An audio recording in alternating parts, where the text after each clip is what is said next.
আসসালামু আলাইকুম বন্ধুরা, তোমরা সকলেই কেমন আছো? আশা করি অনেক ভালো আছো। তো বন্ধুরা, আজকে তোমাদের সামনে আরেকটি ইন্টারেস্টিং ইসলামিক ভিডিও নিয়ে চলে আসলাম। তো বন্ধুরা, এখন তোমরা যে ভিডিওটি দেখতে চলেছো সেই ভিডিওটির টপিক হচ্ছে চোখে পানি আসে কথাগুলো শুনে।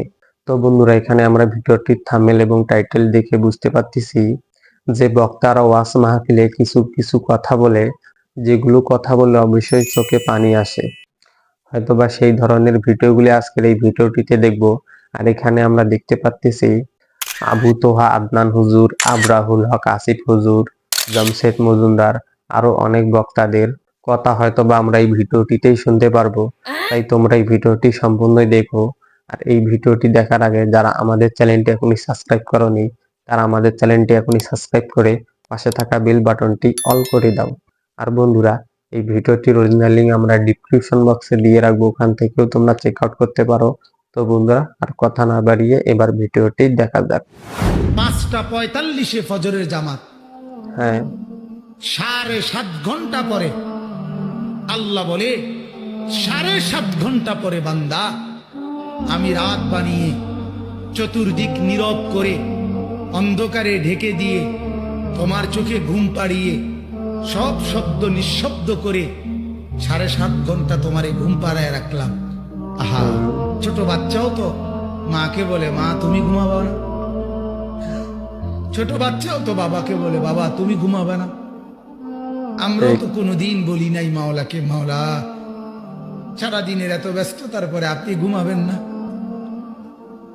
মাওলা বলে, না তুমি ঘুমাও, আমি জেগে আছি।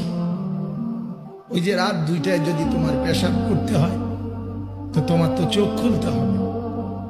আমি যদি ঘুমায় যাই বান্দা, তোমার চোখ মেলে দিবে কি? তুমি যে 3টা বাজে বলে রাখছো যে গাড়িতে 3টায় রওনা দিয়া সকাল 7টার ফ্লাইট ধরবা ঢাকাতে গিয়া, এখন আমি যদি ঘুমায় থাকি তাইলে রাত 3টা বাজে তোমার চোখ খুলে দেবে কে? এই জন্য বান্দা আমি ঘুমাই না, আমি ঘুমাই না। তুমি ঘুমাও, আমি তোমাকে পাহারা দিই। তোমাকে বলে রাখি, তোমার রব কি দিয়েছে তোমাকে? তিনি তোমাকে নিঃশ্বাস দিয়েছে, যার বদৌলতে তুমি এখনো পৃথিবীতে টিকে আছো। যদি তোমার রব তোমার থেকে এই নিঃশ্বাসটুকু ছিনে নেয়, তোমার শরীরটা 24 ঘন্টার ভিতরে ঘৃণিত হয়ে যাবে। কেউ সোজা মুখে তাকাবে না, নাকি কাপড় দিয়ে তোমার দিকে তাকাবে। নয়াপাড়ার রিক্সা ড্রাইভার, ফসলি জমিনের শ্রমিক, গার্মেন্টসে কাজ করা বোনেরা আমার, অথবা গার্মেন্টসে কাজ করা ভাইয়েরা আমার, যাদের ঘরে ফ্রিজ নেই, টিভি নেই, সোফা, আলমারি, খাট, কোনো কিছু নেই, যাদের ঘরে কিছুই নেই, তাদের বলতে চাই, তোমার নাক থেকে নিঃশ্বাসটুকু চলে এলে ওই স্বর্ণের খাট পালং তুমি অনুভব করতে পারবে না। তোমার পূর্বে এই পৃথিবীর কেউ নিঃশ্বাস যাওয়ার পরে তার আধিপত্যের অনুভব করতে পারেনি, তুমি বলো। জেনে রাখো নয়াপাড়ার দরিদ্র ধনীরা, তোমরা তোমাদের রবের দিকে আসো, যেখানে একজন নবী বলে, ওয়াকালা ইন্নী যাহিবুন ইলা রাব্বি সায়াহদিন, আমি আমার রবের দিকে চললাম, তিনি আমাকে অবশ্যই হিদায়াত দেবেন। তোমরা রবের দিকে যাবে তো ইনশাআল্লাহ?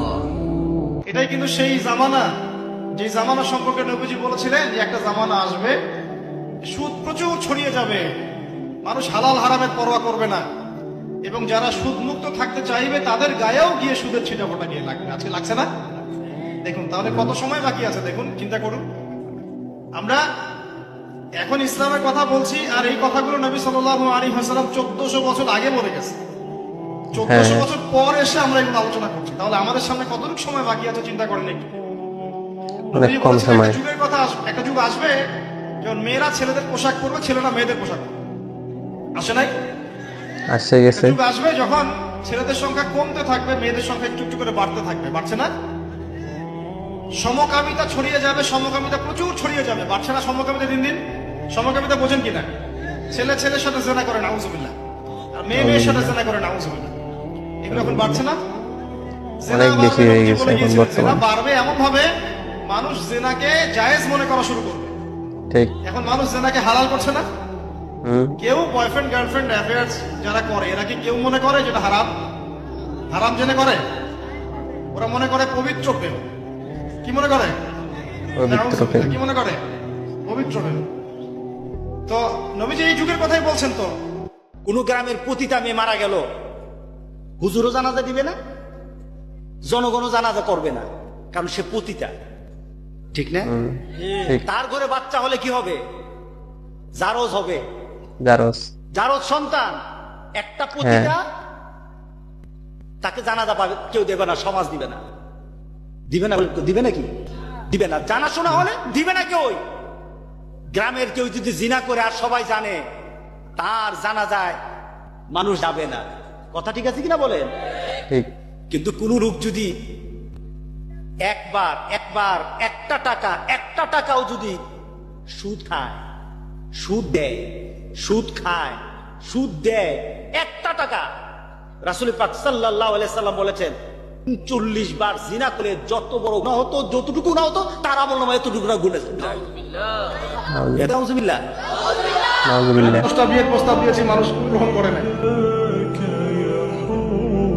হ্যাঁ, কারণ হচ্ছে আমার টাকা পয়সা ছিল না, বাড়ি নাই, টাকা নাই, কিছু নাই। তোমার সাথে বিয়ে শাদী দিয়ে কি হবে? আমার এক ভবিষ্যৎ খারাপ করবো নাকি?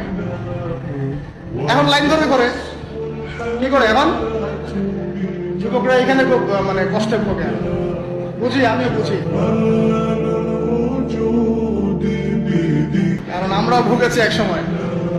হ্যাঁ, ওই জন্য একদিন বলেছি আপনাদেরকে, মানুষ মানুষের অবস্থানকেই আছে।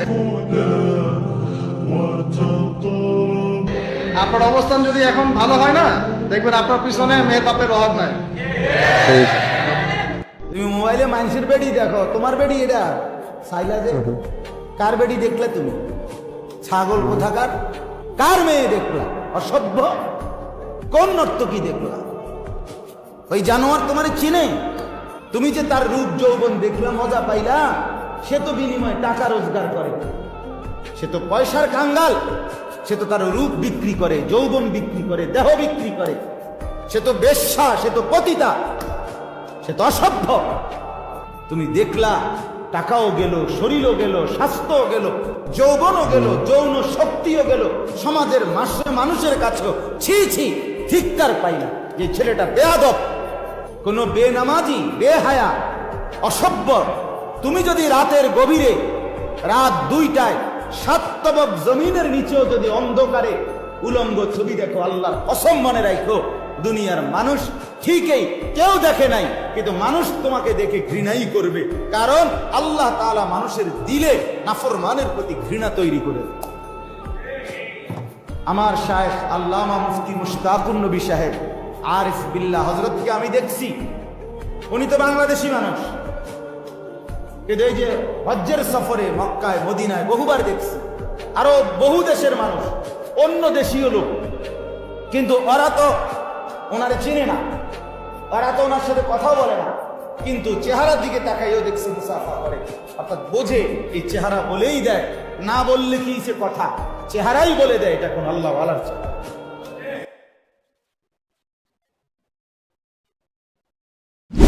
তো বন্ধুরা কি বলবো, ভিডিওগুলিতে ইমোশনাল ব্যাকগ্রাউন্ড দিয়ে এবং ভিডিওগুলির কথার সাথে মিল রেখে ভিডিওগুলিকে এতটা ইমোশনাল বানিয়েছে যে শুনলে ভিডিওর মাঝেই হারিয়ে যাচ্ছে এমনটাই মনে হচ্ছে। শুনতে শুনতে ভিডিওর মাঝেই হারিয়ে গিয়েছি। তো এই ভিডিওগুলি থেকে আমরা বর্তমান সমাজের অনেক বাস্তব কিছু কথা জানতে পারলাম। বর্তমান সময়ে যেগুলো ঘটনা ঘটে গিয়েছে তারা এইসব বিষয়গুলি তুলে ধরেছে। তো তাদের এসব মোটিভেশনাল ভিডিওগুলি দেখে অনেক শেখার, অনেক বুঝার আছে। তো বন্ধুরা, এখানে কোন বক্তার আলোচনাটি তোমাদেরকে সবচেয়ে বেশি ভালো লেগেছে তোমরা অবশ্যই কমেন্টে জানিও। আর আজকের ভিডিওটি এ পর্যন্তই। তো তোমাদেরকে এই ভিডিওটি কেমন লাগলো তোমরা অবশ্যই কমেন্টে জানিও। আর ভিডিওটি ভালো লাগলে লাইক কমেন্ট বেশি বেশি করে শেয়ার করে দিও। আর নেক্সট টাইম কেমন ভিডিও পেতে চাও তোমরা অবশ্যই কমেন্টে জানিও।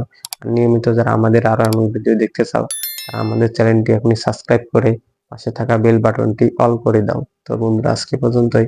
আরেকটি নতুন ভিডিও নিয়ে দেখা হবে। ধন্যবাদ। আল্লাহ হাফেজ।